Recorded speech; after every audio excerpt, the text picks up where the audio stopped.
Howdy, all of you delicious people. Howdy, all of you. I'm here today getting back into Yellowstone Season 2, Episodes 1 and 2. So, I was kind of a little bit worried about going into both of these episodes because I know on the very first episode of a season, there's a lot going on.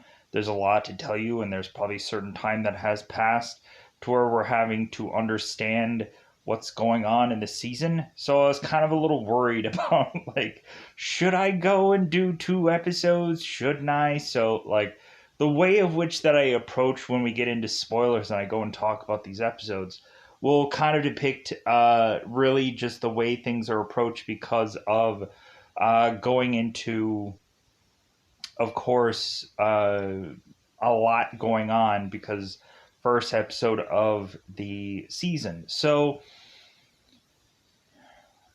really going into this, there is some like real natural progressions that are going on in the show.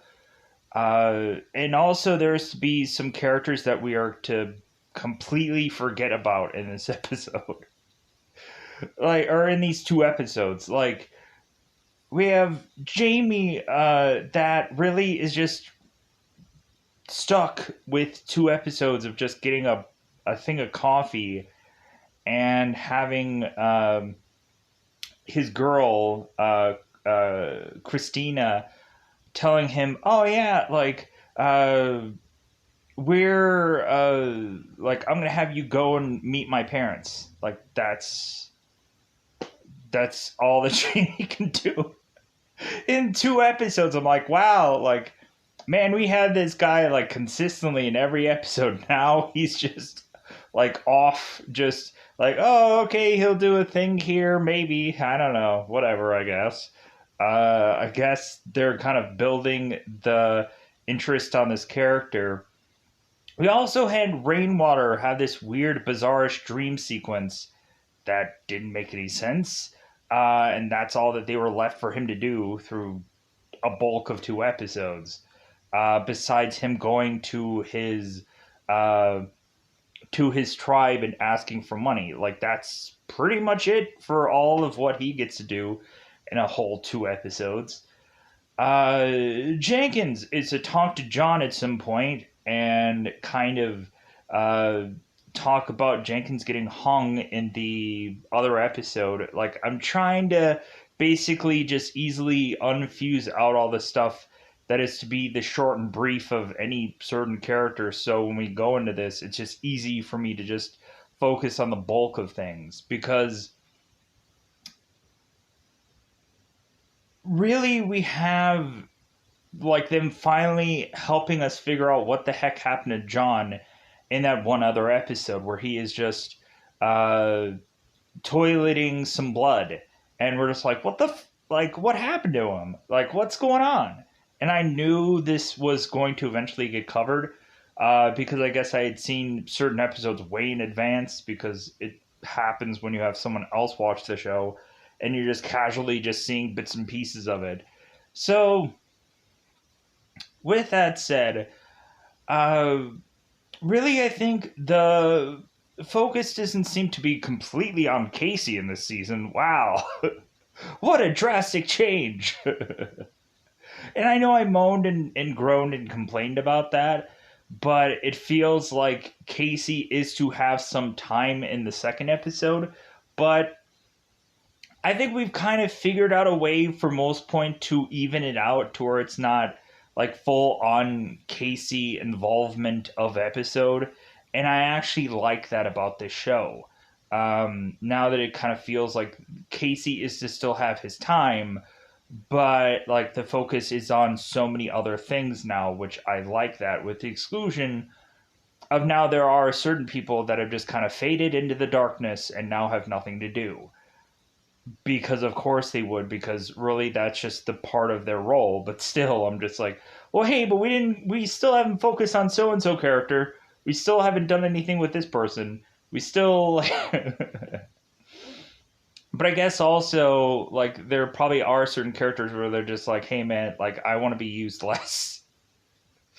Like, I definitely don't want as much involvement in this second season. Like, I want to go off and do other projects or other things, because a lot of people are to probably get a little worn down playing the same character. That's always a possibility. But then there's also sometimes where people are to get their contracts of their shows and how many episodes they're going to be involved in. And they're like, what the fuck? Like, that's when you start to get people that get recasted as different people. That's when you start having other people say that, okay, well, I'm going to leave the show to go on and do other things, so on and so forth. They figure out a way to write them out fairly often. But, so with that said, it seems like Walker is to be created in these 2 episodes to be a much more interesting character. Casey is to have a much more important role in here, and with the farm, or with the ranch. And so it seems that Monica is to go and improve herself. Like, I think Monica going off to be on her own is probably actually like doing gangbusters for her. It's doing her some good. So we'll kind of see how everything is to play out with Monica, and there is this kind of cliffhanging thing at episode 2 where it kind of is to have us go, huh, and so on and so forth. So, with that said, but I'm also enjoying what they're doing with Rip in these episodes. Like, it's really enjoyable to just kind of see this character continue to be like a real kind of player, or kind of a person who is to kind of have these guys go off and do these certain kind of things when they find out what had gone on, when these guys are just effing around or playing around or whatever. So, with that said, let's just go into that double 5. Let's otherwise go into spoiler time. It's so far an enjoyable season. Like, it's very like an unexpected thing of like it's to be much more like, oh my god, man, like these episodes, like what's gonna happen? Like, it feels so much more like that than in like episode 1, where it's like, okay, this kind of has like a certain pace to it, and like, okay, let's get into some business stuff and whatever, like, okay, sure. And then we'll get some like shock value like moments where we're like, whoa, okay, this happens now. We start this episode with people beating up one another. All right, that's all right. But now, like, we have those kind of moments displayed throughout the show where it's just kind of like we're on our edge of our seat, just kind of wondering what's going to happen next, like how everything is going to play out. So, with that said, let's go into that double 5 time territory, because it's about that customary time yet again. To go into spoiler time, it's about that time you to spoil this episode. So, I know already out of the bat, or right off the cuff, I'm going to probably be all over the place with this episode, because this episode is all over the place. So I'm going to try and get as best as possible to try to seem like mimicking the episode when I talk about it, but I know that I'm just going to be like, and now this person is doing all that, and this is blah, blah, blah, blah. I know it's going to be jumping all over the place. So, for the things that I didn't cover, because I'm not going to cover them again, any of the small parts, like, yeah, like, I don't feel like I need to go in depth about, like, Jenkins being hung, and that John is to say, like, well, hey, like, I'm, like, if you were hung out there, like, you would have never come back. You would have been left out there. So, and Jenkins was really, like, tempted to call the police. Then he realized, no, like, I want you to be on your ranch and while you lose it. And then Jenkins was also throw shade about, like, man, like, a father's greatest failure is to see that he is going to outlive his own son. and like just kind of really like we have these two people that are just like, man, if they could like just toss out a knife and just let these guys go at it, good grief. But that's the kind of cool thing about certain characters that don't have their time or don't have a lot of time in the show. When they get on here, they have to say this like vicious things to one another, and just to make up for the fact that they're probably not going to be much in this show. So let's backpedal a little bit. So the beginning of this episode is to have Thomas Rainwater, who is weirdly having some goofy dream that possibly he is going to lose everything. That at some point he is going to be standing next to Jenkins, who Jenkins is to be this bloodied mess, and so I guess Thomas Rainwater is having these weird nightmares that all of this is going to end in a horrible, horrible situation. So we now transition from that weirdly, bizarrely. So John and the field hands are all going and getting like these cattle. Seems that John is getting a little bit reckless with what he's doing, but that is to, I guess, just lean into that Casey is going to go and rope up some cattle. So, and Lloyd is to tell John that he's being reckless. It's like, well, hey, but the job gets done. So, we have, of course, some new guy who is to come in, who is to just weirdly call himself Cowboy, because evidently this guy doesn't have much of a name besides that. What if we find out later his name is like Phil? It's like, oh, his name was Phil? Cowboy would have sounded better. If his name was legally Cowboy, then, like, what if his name actually was Cowboy? I'm so, anyways. So Cowboy is, I guess, looking for like a brief stint of work because he, of course, is to want to try to make his way up to Arizona. And so John is like, well, you got to go and talk to Rip. And so we, of course, have the cattle that is to, like, the bulls and the cows or whatever running amok simply because, like, they haven't been effing in a while. And so we have this one veterinarian that is to come in here and to deliver certain kind of equipment for, I guess, the bulls to inseminate or to just go and just beef jerk it, if you know what I mean. And so that way they can produce plenty of juices, let's just say, for impregnating other cattle.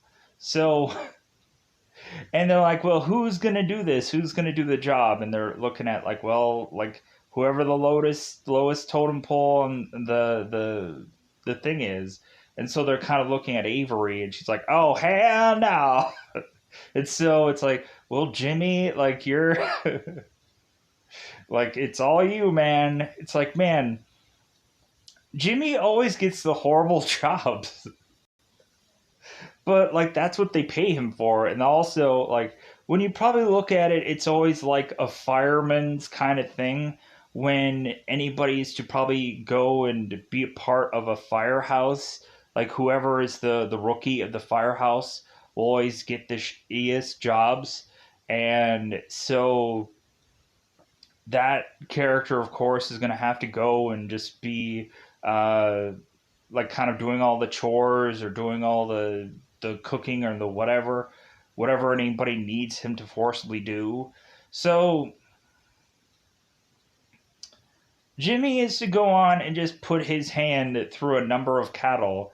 And really, I think most of the time you end up like, I ended up watching, of course, the Ashton Kutcher show, The Ranch, and I don't know how many times they'd probably be doing that on that show, to where it's just like, oh, okay, so now we get to really see like the ranch part of Yellowstone, where it's just like sifting your hand into a person or a cattle's buttucus, and then like getting them pregnant.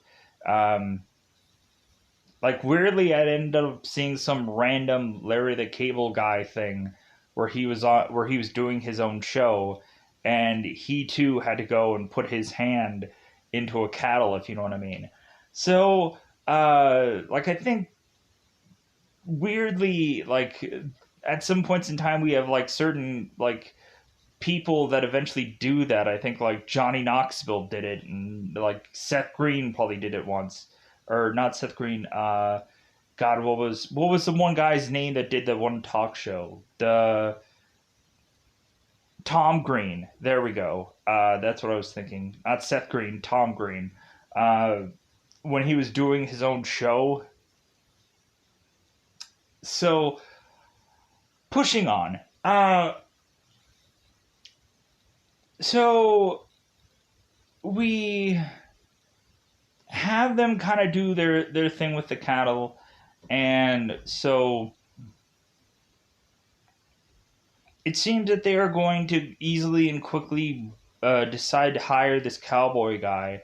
And so it seems we find out that Cowboy had some previous experience with Walker. And so I'm like, oh, okay, so there's kind of a connection here that these guys have kind of been floating from place to place to place.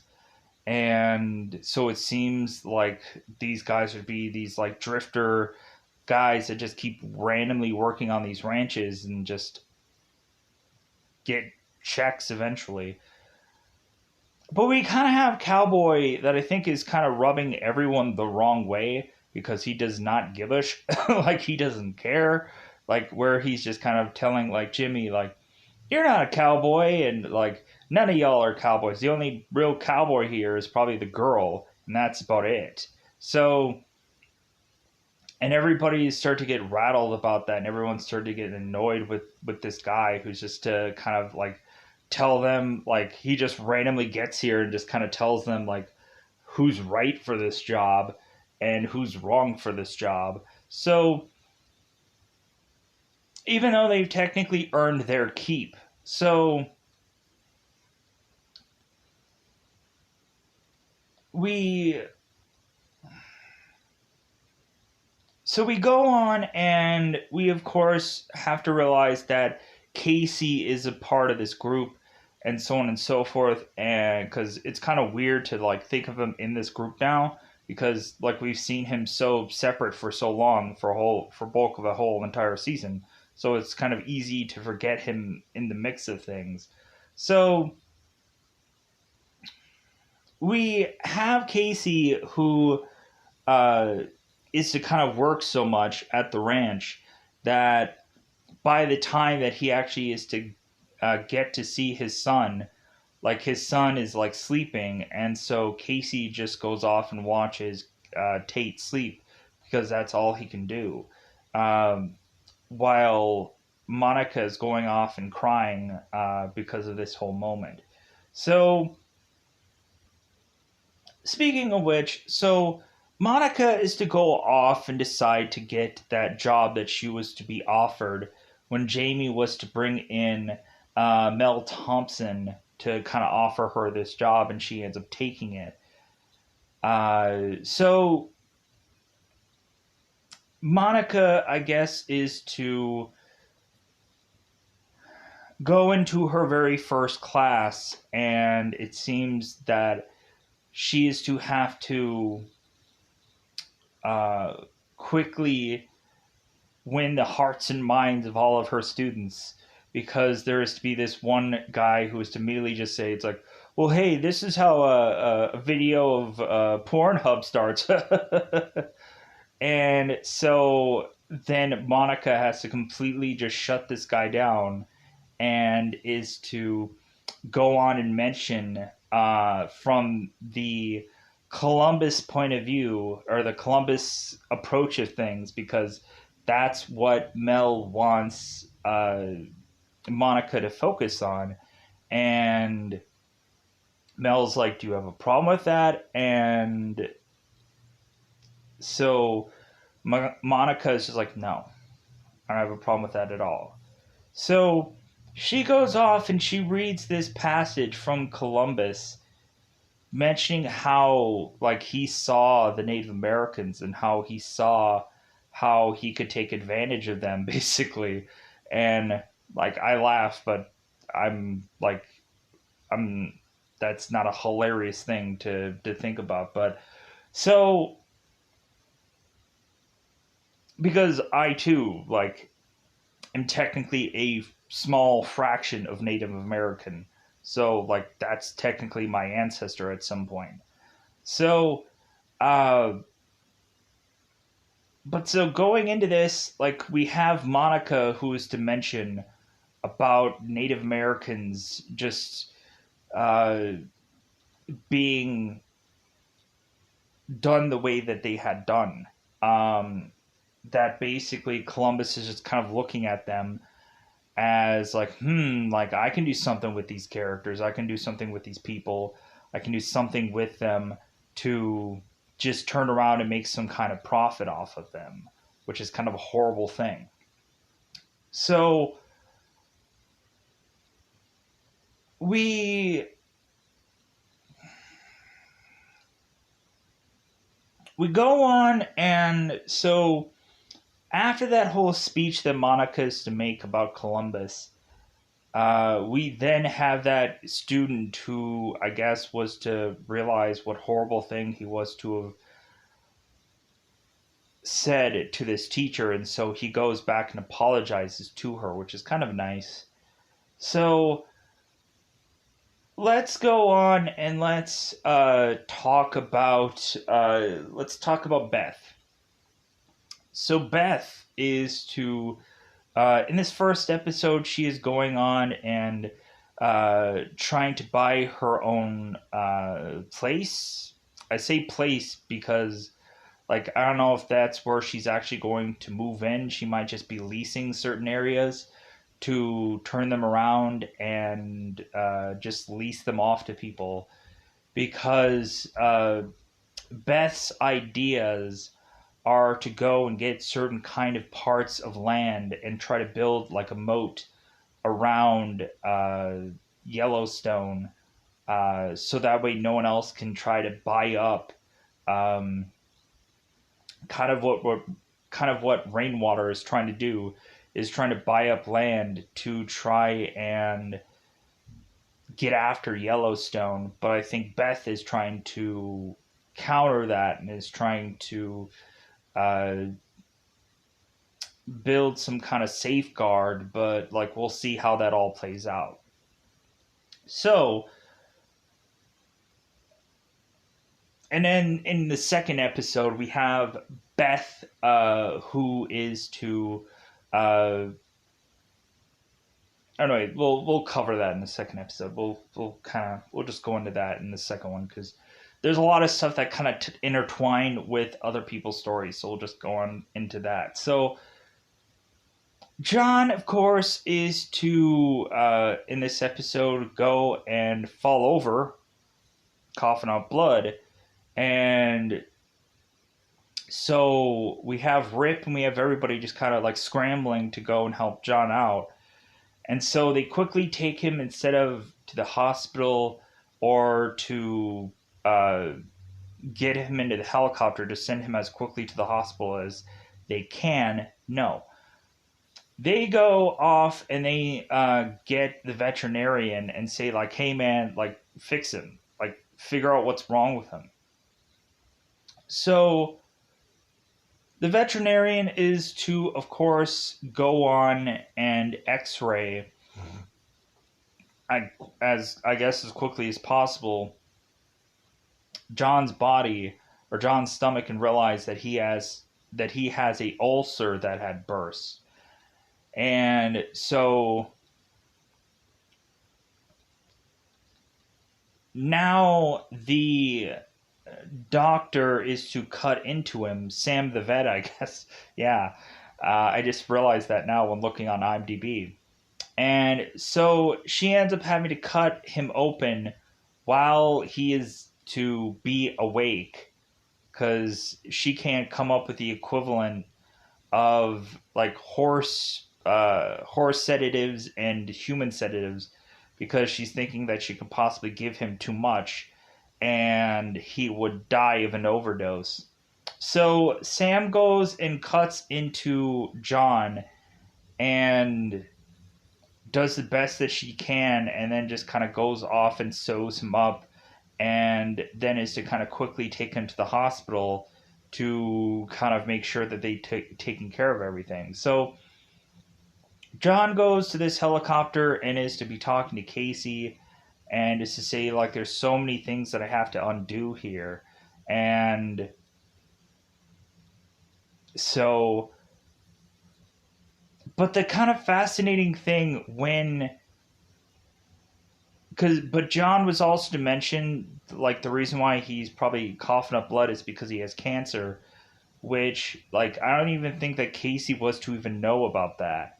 Like I don't think he ever told Casey about him ever having cancer. And because Jamie and Beth knew, but when did Casey ever know? Nobody ever really told him. So, but the interesting thing that I'm going to get to is that John and Casey are to be kind of like one and the same, and John mentions that when Casey is to take him and retrieve him from the hospital and start going into every bumpy road that he can possibly find, where John is like, are you seriously trying to find where the bumps are? Are you trying to find where the lumpiest part of the road is? And Casey's just like, well, yeah. Like, yeah, because you lied to me. Like, you didn't tell me things. So so John is to go to this hospital, and so we have the doctor who is to just be like, well, like it looks like your veteran, like your veterinarian saved your life.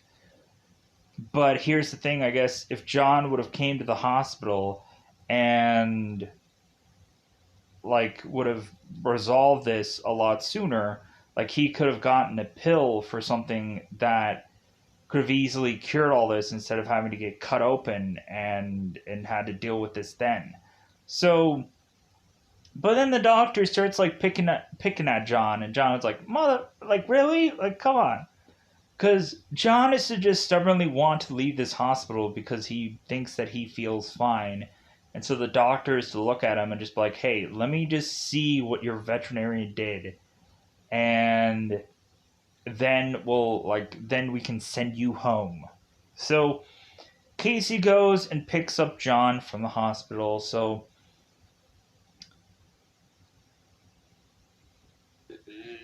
Casey is to just ride along with John, finding every single bump in the road. And then so John gets out of the car, and Casey's like, "Well, hey, like are you going to walk home? Like do you even know whose land this is?" And John's like, "You know what? Like years ago I probably would, but now I have no clue. Like I don't know anymore. I don't know any of these people anymore." So John is to mention how like Casey and him are one and the same, because they both think that they're both like dying, and that when they're dying they don't really like think about things. They don't really think about like their loved ones. They don't really think about what they're um, going to do next. Like they just think about like, okay, well I'm dying, so that's all that really matters. And so John is to say it's like, well, I'm not dying and neither are you. So like you need to do something with your family. You need to figure out where you're going to go to either help your family or get back with them. You need to figure that out. So so is John. Like John is to have to figure out how to put things right and how to uh, do the best that he can with this ranch, or it's gonna tear itself apart. And so, in this episode, we have the ranch hands that are to go on and are to play poker. And so we have them play poker, and so the guys are to mention, it's like, well, hey, you know what a real game of poker is, right? And they're like, so what? So all the guys go off into the one part of the ranch where they can release a bull out to everybody. And like they're sitting like kind of how the clowns would in a lot of those rodeo shows where they would all sit on this table, like pretend like they're playing poker, knowing full well that they're gonna jump out of this table and run off to avoid getting bucked by this bull or to avoid getting trampled by this bull and killed. So we have them all playing this game, and so we find out that, of course, Avery is to be the last one to run off and run away from this bull. And so everybody's to run off and just like, God, that's the craziest thing that we've ever done. And so, like, they're all laughing, they're all having fun. And so Rip is to tell everybody, like, God, what the heck are you guys doing? Like, you guys are messing with this bull. And like, not only that, like Rip doesn't even mention like any one of them could have gotten injured. And so like that's kind of like this stupid thing of any number of these people. So but they're having fun. Like everybody is to like really like there's a real whole kind of like fun part of the show where I think we have to like consistently forget about because there's so much drama going on and there's so many like stories that is just be this like just uh horrible thing after horrible thing. But we kind of forget about the fun parts. We forget about fun in the show.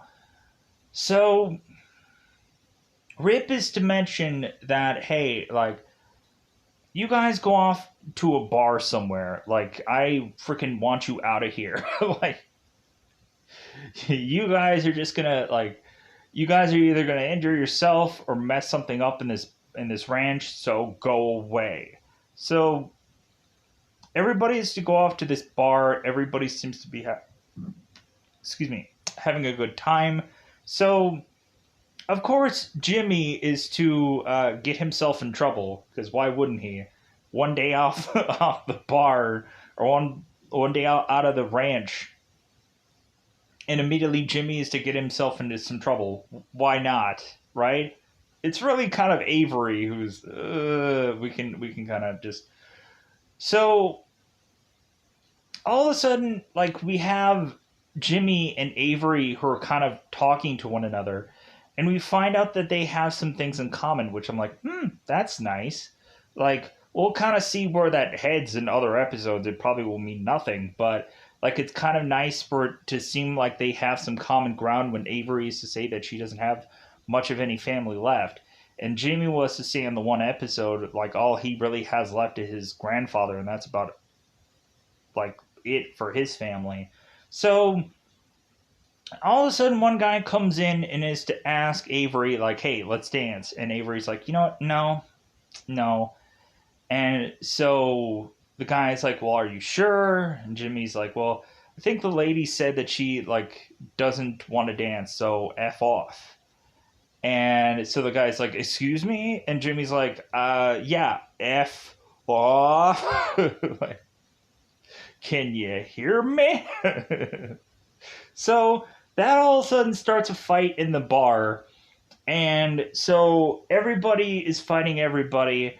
Because it's the funny thing where Jimmy used to say, it's like, oh, nobody's going to mess with us in this bar because we're from the ranch. Yeah, you think wrong. Because all of a sudden everybody is to be fighting everybody. And so now everybody comes out of this bar just beaten up. And so they all go back to the ranch. And so Casey is to come back to see that everyone is get beaten up. I'm like, hey, what happened? So Casey goes off to tell Rip that, hey, everyone got beaten up at this bar, and so Rip is like, mother. So they go and they unleash this bull in this bar, and so we just have everybody just scrambling like, oh my god! It's kind of like the very first Ghostbuster movie where we have like the Terra dog that goes into Louis Tully's like apartment, and they're like, oh, like, and so Louis Tully's like, oh, it's a little dog, little pooch. I wish I had a milk bone. And then he ends up getting consumed or dragged by the terror dog, whatever is to really be said here. So, like, seen that movie thousands of times. So, but it kind of feels like that same spot where everybody's to just like grab a chair and be like, and they're like, oh my god, we're gonna die. So everybody starts rushing from out of this door, and so Rip is telling Jimmy to point out who was to beat them up.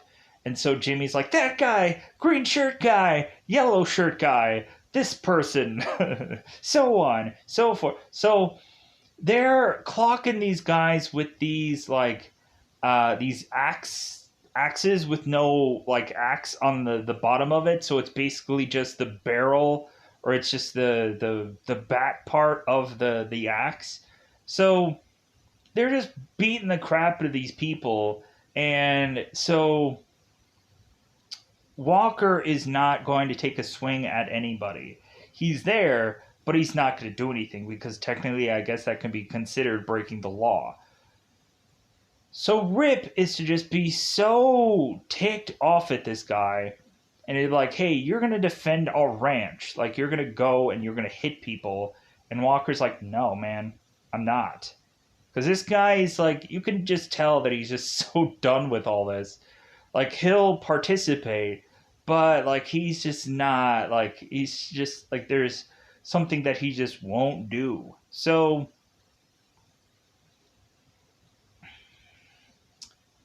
we have them go and get the bull back into the little thing that it's to be held in.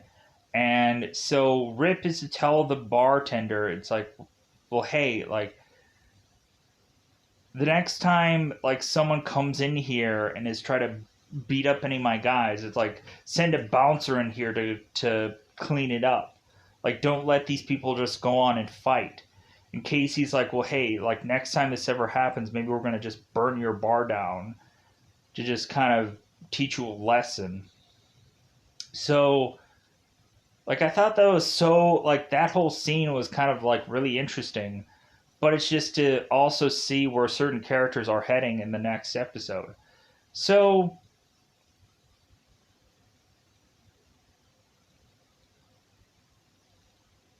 I'm trying to think if everything was technically covered at some point.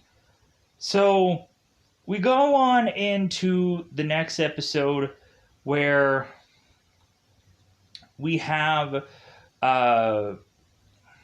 Walker. I know this is probably out of the sorts of the other episodes, but I want to get this like talked about right out of the bat. So Walker is to go and do some common chore like stuff, is to put up some more fencing, and so we just get where supposedly Walker is, I guess, not doing his job, but it seems like he's doing his job, but it's like Rip is saying like, hey man, you won't do what we ask you to do, you're jerking your chores, you're not doing your job, but you can eat our food, right? Like, you can eat our food when we give it to you. And I'm like, yeah, like that. Like, I can see where it's just like this guy is gonna go to the train station sometime soon. But it feels like that's going to happen. That there's going to be some kind of ranch accident that's going to be happening sometime soon. So we have Rip, who I think at some point is to kind of like this barbed wire is to break and is to cut open Walker's face. And so we finally just have Rip and Walker just fighting it out, just because Walker is to mention that he had gotten with Beth, and that was it. That was the last straw between Rip and Walker. So Walker just whips out this knife, and I'm like, wait a minute, like, I'm sorry, why does this guy have a knife? Like, I get it. It's like, if he, I guess, can think that he's not going to be able to fight off Rip, then I guess he needs this knife, which I'm just like, dude, like, I'm sure these guys can duke it out. Like, so Rip and, well, we'll get to that. Rip and Walker just fight it out.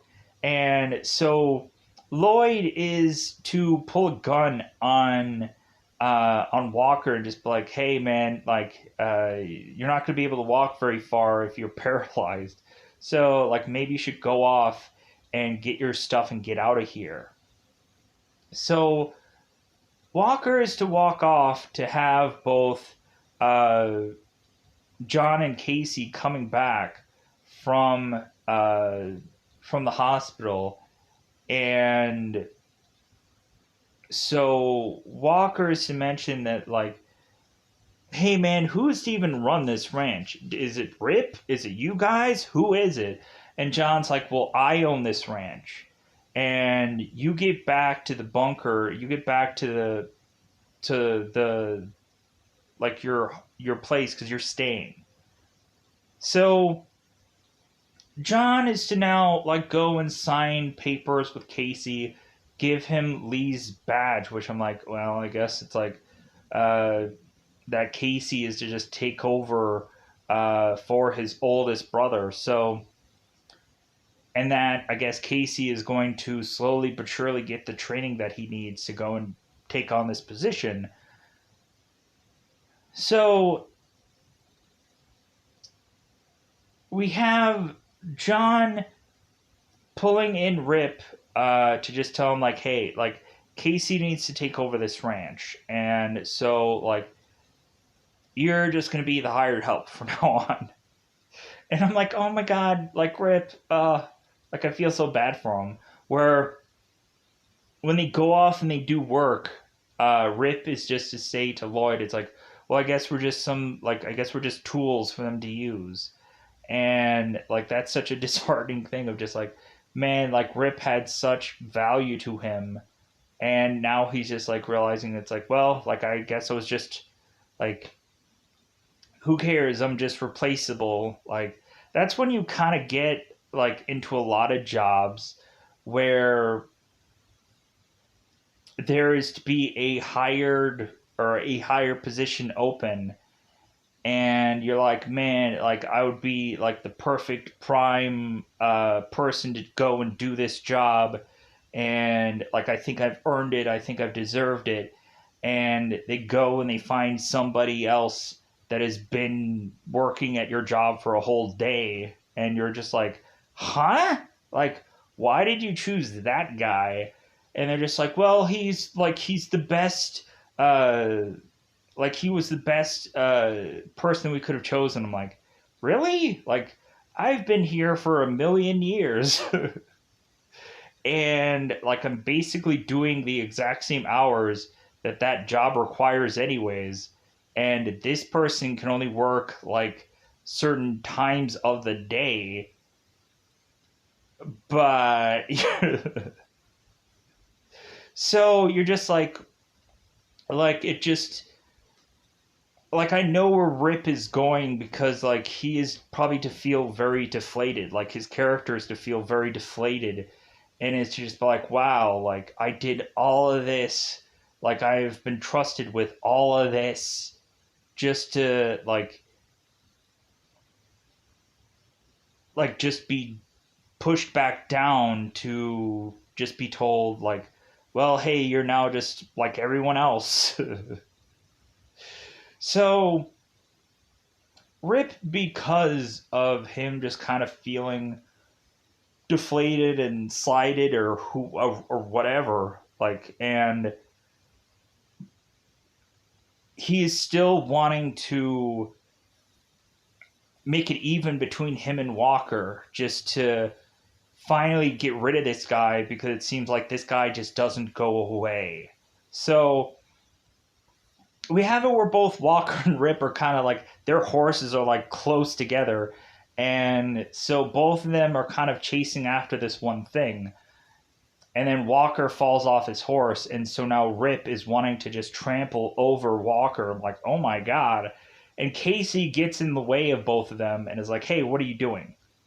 Like, get out of here. Like, and so all of this builds up and leads to just Casey and Rip fighting it out, part two.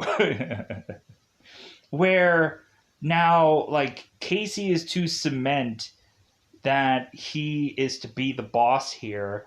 And so we have this fight out where Rip is getting some pretty good licks, but also so is Casey.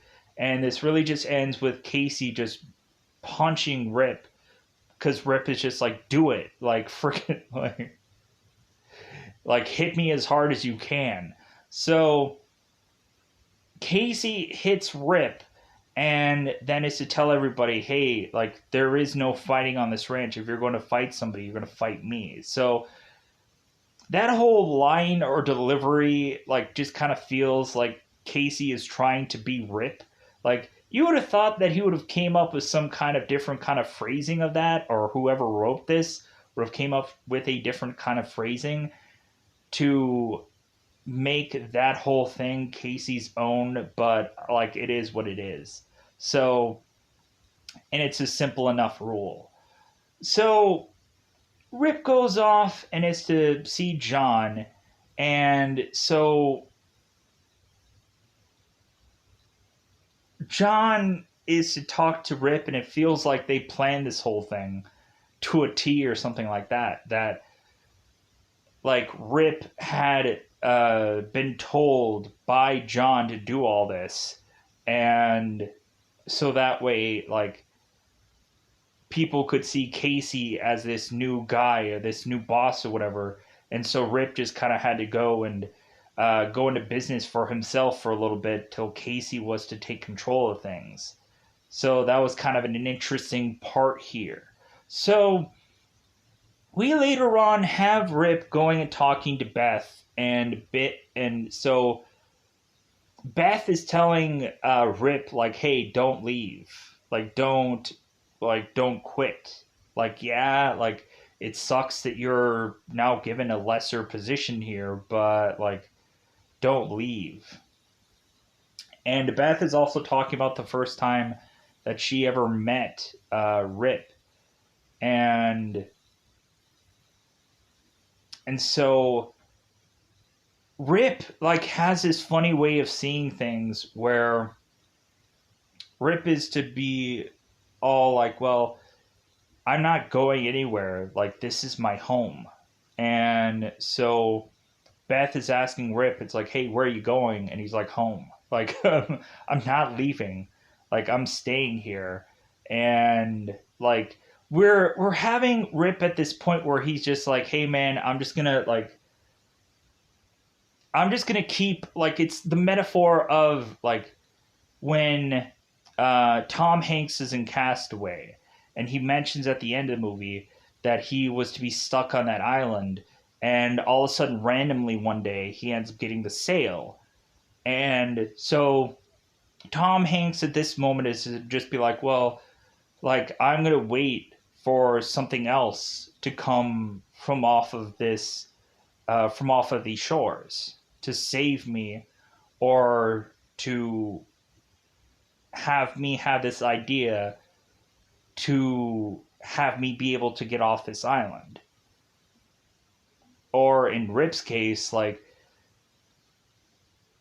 Rip is going to wage out the waters till eventually there is going to be something coming his way and is going to work out perfectly for him, because he doesn't know if Casey's really going to be here forever. But anyways, we also have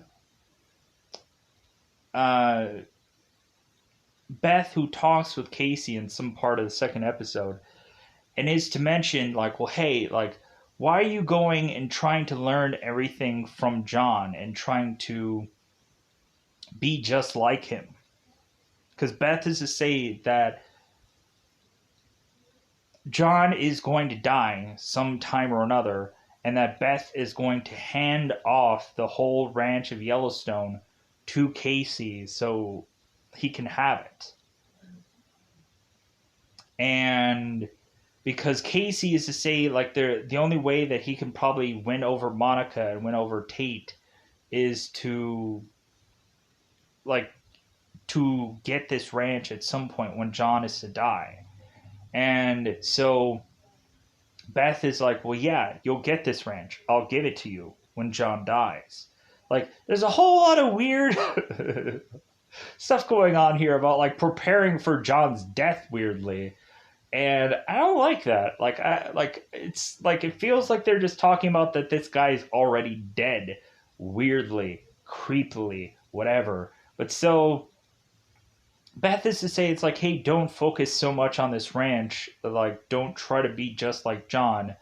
Like, if anything, just, like, focus on your family. Focus on getting them back. And so Casey doesn't really do any of that. And so, but John is just be forced to go to physical therapy, where he is to go into this pool and just do some water physical therapy. And so Casey is to go and take him to this therapy. And he's like, you better not miss this session. You better go to it.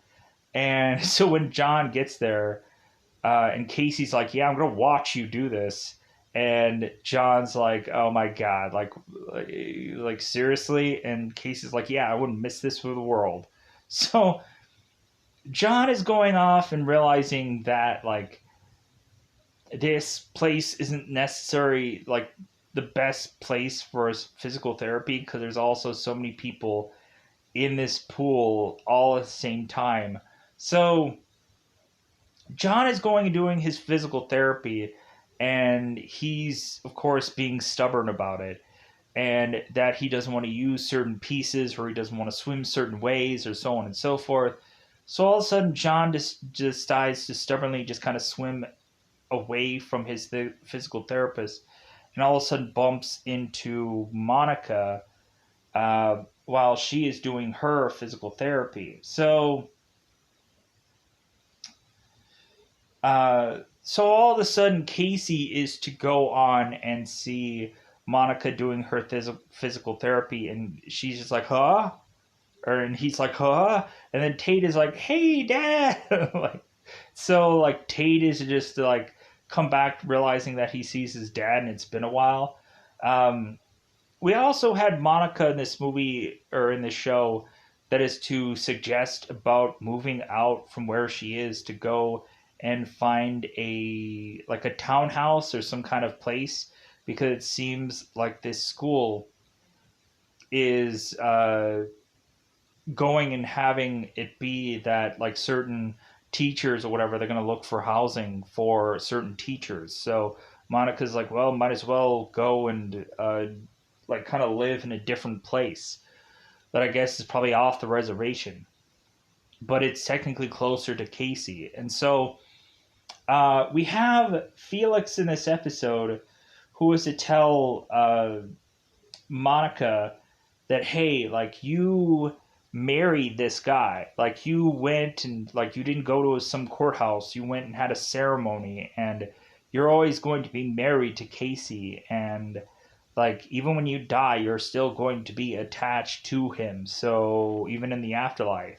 So, like, even Felix is telling Monica, it's like, you need to work your out with Casey. Plus, also, like, when you really look at it, technically Casey, in some way around it, like, Casey is a good guy. Like, considering everybody else is to murder people and whatever, but we're kind of, like, we're not to see that dark enough side of Casey yet, so maybe we'll get there at some point in one of these episodes.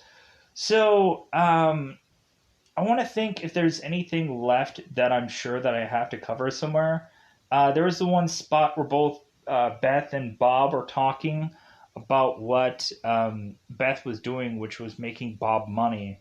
And they're at this bar and they're kind of talking about their um, about what Beth is doing and what her plan is. And Bob is saying like, "Wow, that's actually a pretty substantial thing of what you're doing here about like buying out certain batches of land or whatever and releasing them out and so on and so forth."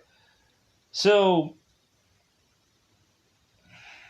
we have at one point when Beth is to buy her little place and is having her assistant go on and is to mention about like Whole Foods and they have a kind of Whole Foods. And he's just like, "Oh, Whole Foods, oh wow, great." So I think everything else is possibly covered in the show that I talked about. Maybe there's huge gaps that I otherwise forgot about because there's a lot of stuff to talk about in these two episodes. And I probably am not sure. I probably in a roundabout way covered both of these episodes. And like I didn't do it perfectly and whatever, but I think I got most of it. I think there's like huge things I probably didn't cover. But I think I'm happy enough with all the stuff that I said here. If there is something that I forgot about, there's probably going to be a rebuttal coming sometime soon in the next review, which will probably be XYZ time from now. So I think that's it. I think I'm good. So, uh, yeah, I'm trying to think if there's anything I have to scratch my head about and just like, oh yeah, this, blah, blah, blah, blah. No, I think I covered everything. So I'm going to get out of here. Goodbye, everybody. Bye, everybody.